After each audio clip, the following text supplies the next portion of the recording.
In exercise 3 of complex wire removals with Silhouette and Mocha Pro, we return to Silhouette to paint up the mega plate we created in the previous step. This is a simple process, but we learn the importance of region of interest and domain of definition when dealing with larger than raster images. Let's take a look.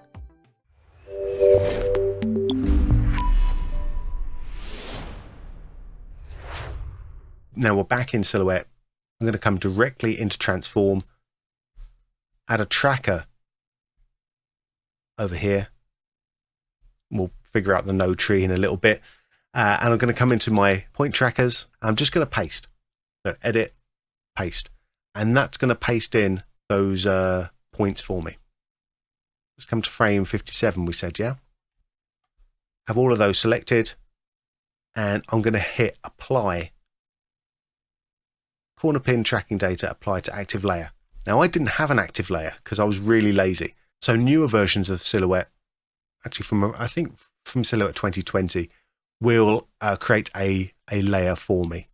And I'm going to give this a layer name straight away. I will call this one Mega Plate Background. Excellent.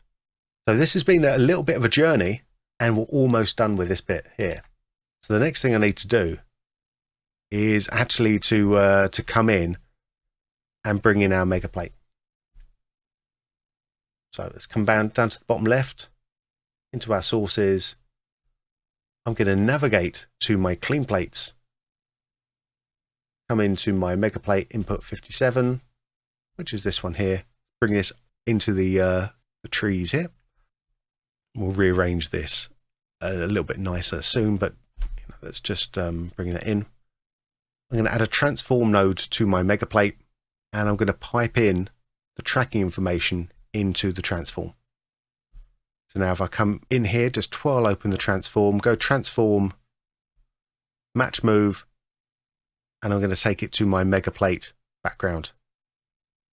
Let's have a little look how that moves in. Excellent stuff. So that's moving in really nicely. What do I need to do here?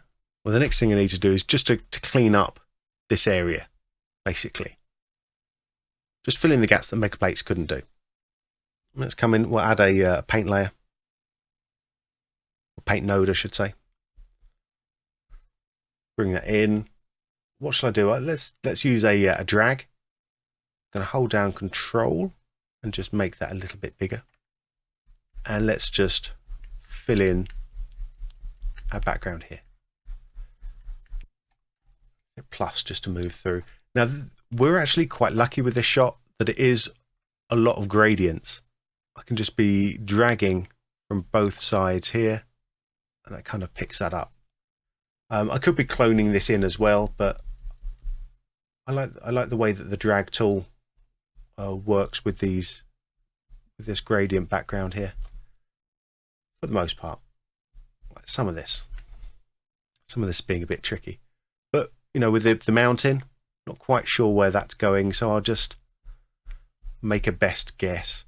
Now the nice thing about this is that because Mocha couldn't figure out where the extra data was, it usually means that actually there's probably not going to be a lot of call for this here. So what I'm doing here really is just to kind of make sure that we fill in any sort of stray pixels that come along. So it doesn't have to be amazingly accurate. We're just trying to stop it from working any hard edges in. I don't really care anything about what's going on at the bottom there because that's not where the wires are. All right, is that perfect? I don't know if it's perfect, but it's pretty good. Yeah, I like that. That should work out fine. Now, because of the way that the paint works, if I move to the next frame, it's going to have moved my paint out of the way. So that's not an issue at all. I'm just going to come in. I'm going to go to time. And I'm going to add a hold node at the end of my paint. And I'm going to set this to frame 57. Boom. Now, wherever I go, it's going to brought that in.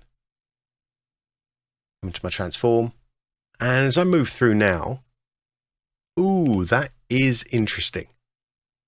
Now, why is that? Because when we looked at our paint here, actually, let's look at the hold.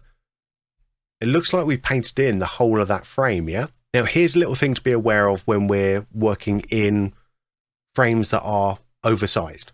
So if I come into my ROI, my region of interest here, let's take a look at this. This is very interesting. I have three things. So I have my session size, my DOD, and my ROI.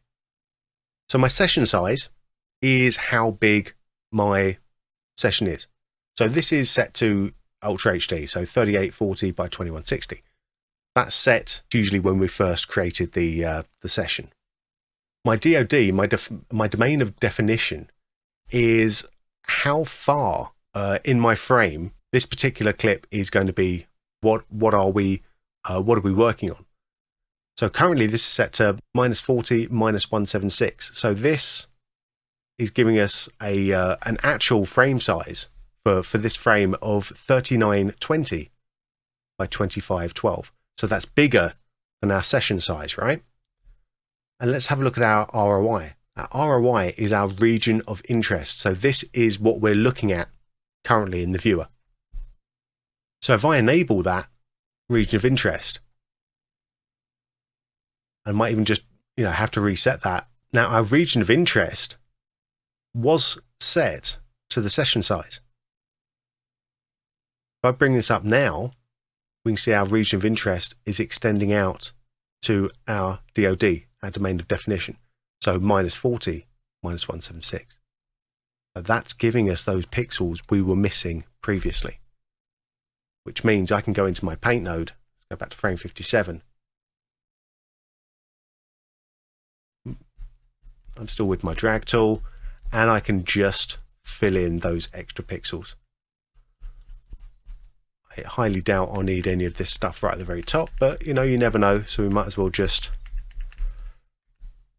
polish out there. I definitely won't need anything over on this side, because the wires definitely don't go out anywhere close to that. So now when we look at our transform,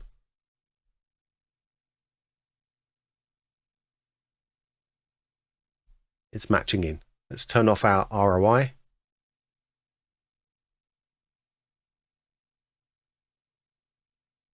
And that's stretching out. So if I now switch between the two, boom, boom,